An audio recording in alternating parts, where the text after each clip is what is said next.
Welcome back to some Bay 12 Motors test driving. Today we have 3 new cars, and this, I never thought I'd say it, but the Alpaca wagon here I think is now the most stylish car produced by Bay 12 Motors. This and every car we're driving today has a turbocharged engine because that is simply what the automation demographics prefer. I believe this time was 3:09 to beat. And I've never come close to one of these track records on a first blind lap. I'd say this corner isn't too bad.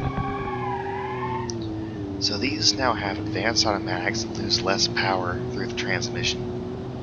And I think every car we're now making is a transverse front-wheel drive. So they all have pretty stable handling. The Alpaca is an old car that we didn't get to test drive yet, but we were selling this with the windmill engine for a while, and we've just made this version with our updated engine family. That's the water wheel that we're calling it, but you can see the turbocharger a little in there with the complicated exhaust routing. And I think if I get the camera in close, ooh, this is so stiff. You can hear the turbocharger too. That little turbo whine is going to become a feature of Bay 12 Motors cars. If the previous campaigns I've run are any indication, there's very few cars that don't like a turbocharger. Although we will soon be having a new utility vehicle that might be normally aspirated. It's worth making a variant anyway. Now, I may have done something wrong, because in the automation test track, it pulled 94 through there, and I was full throttle the whole way, but I just wasn't getting it. That might be what I get from playing around with a camera. Not sure how much I have to brake here.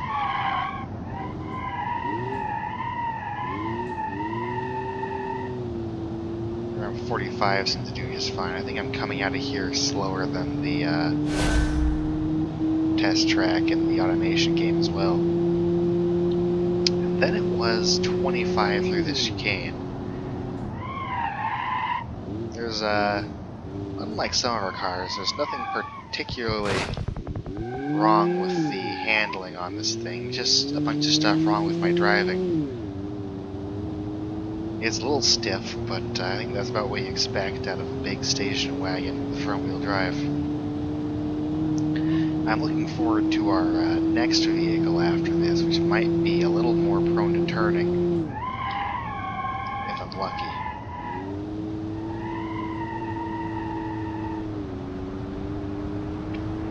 I think I'm actually understeering from steering too hard in some of these. I'm on 55, we get a 60 in here.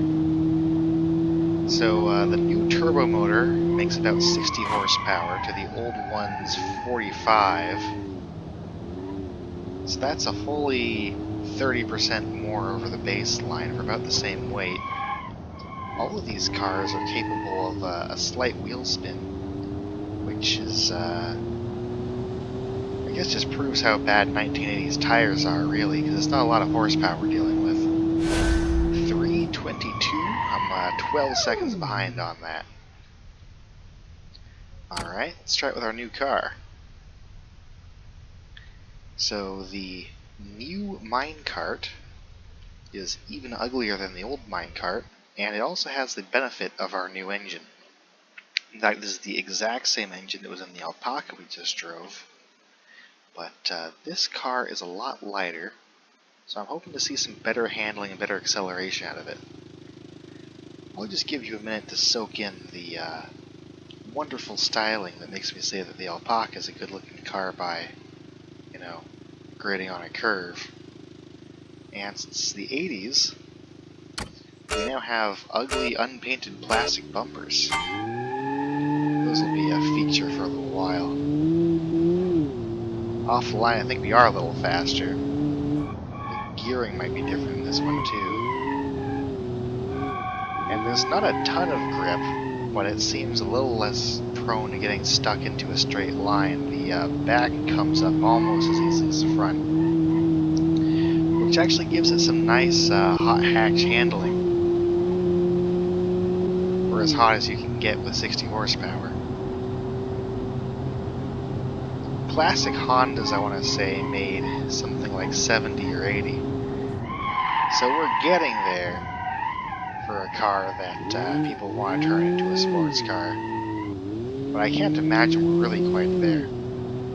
Even though the demographics say that this thing will sell as a fun car.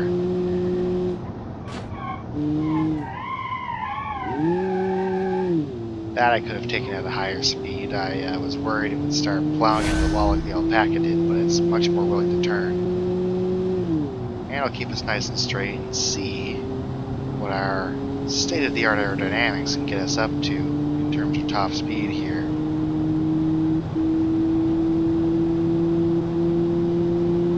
Miles an hour. Can turn this into a time machine. 92 seems to be it. Once again, I'm getting a little slower than I got in the automation test track. I don't recall for sure, but I think that might be a common issue to turbo engines, that they make slightly less power in Beam. Oh no. Nope, that's too fast. We do get some beautiful front-wheel drive drifting on the dirt, though. I think there's some rally car capacity in this. Unfortunately, I'd like to compare times. I don't think that there's really dirt courses in automation as far as mod tracks go. Up to 70 before the chicane. It's getting ahead of me before I know it here. And that was a pretty imperfect corner, but it still went through faster than it did in the test track for the chicane. I don't think, well, the Beam version of the test track, you've got a lot much more width to play with, so you don't have to turn as sharp as the angles defined in automation is my best guess as to how that works. I actually think I ended up giving this thing vented disc brakes in the front because it had problems with the brake fade. You have very tiny wheels sometimes. Your brakes just aren't that big, so they need a little extra help.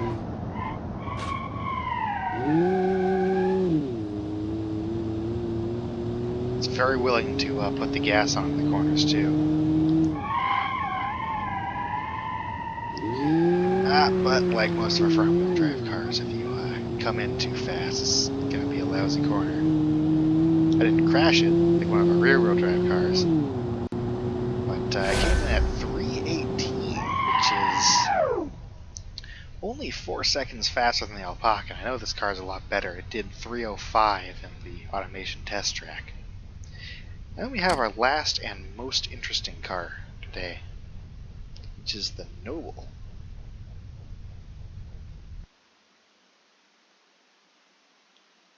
You've seen in the picture, but I don't think you'll appreciate just how ugly this is until you get into 3D. This car represents the absolute death of taste. In fact, it kind of reminds me of whatever that car was from RoboCop that everybody wanted to buy. It said it got like 6 miles to the gallon.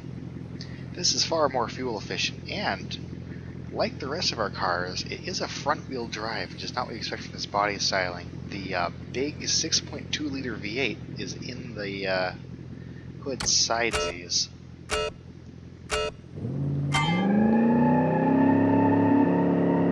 This one gets us some nice wheel spin off the line. Even though we're only making... Oh no. Never mind the power. This thing does not want to turn. It says it gets good cornering G's, but it's so understeer prone and stiff. I'm going to find this harder to get around the corners than the Minecart for sure.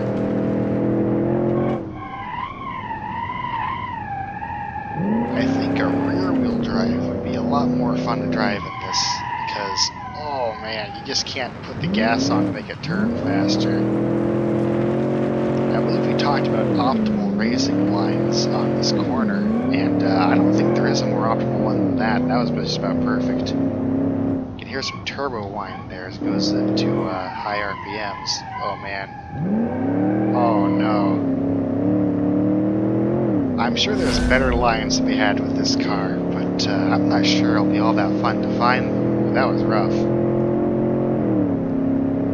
So coming down here, we should get a above 120 if we're lucky. And we have 122. Full speed through the slingshot, just about. At 110, and I'm going to put on the brakes nice and early. See if we can't get around this corner at 60. I think 55 would have been about it. Once again, it's more willing to rotate once you get on the dirt. You wouldn't think so for the size, but this could also make a bit of a rally car. Oh no, nope, I've got into talking and completely forgotten to hit the brakes. That'll be a problem. So, the automation test track time is 2:40, but you can just completely forget about coming in under 2 minutes with that kind of driving. Or coming in under 3, I meant to say, rather. So I was saying, this is a 6.2 liter V8 that makes 200 horsepower, which is not a big number, but it's tuned low for torque, like the luxury markets like it, and it's very exhaust choked. So if we ever get to make a muscle or sport ride of this car, we can just open up the exhaust, give it some cams, and get over 300 horsepower, probably no problem. In fact, that's naturally aspirated. I didn't even test with a turbo what it can do. Assuming that we can find the market for it, that is, that our factory isn't completely overworked, just making regular premium cars, we might be able to test out a full-fat, all-the-horsepower version of this, and that one I can really hit a wall with. So that's been 3 cars, and a grand total of more than a minute slower than all the automation test track times, but I hope you enjoyed watching it.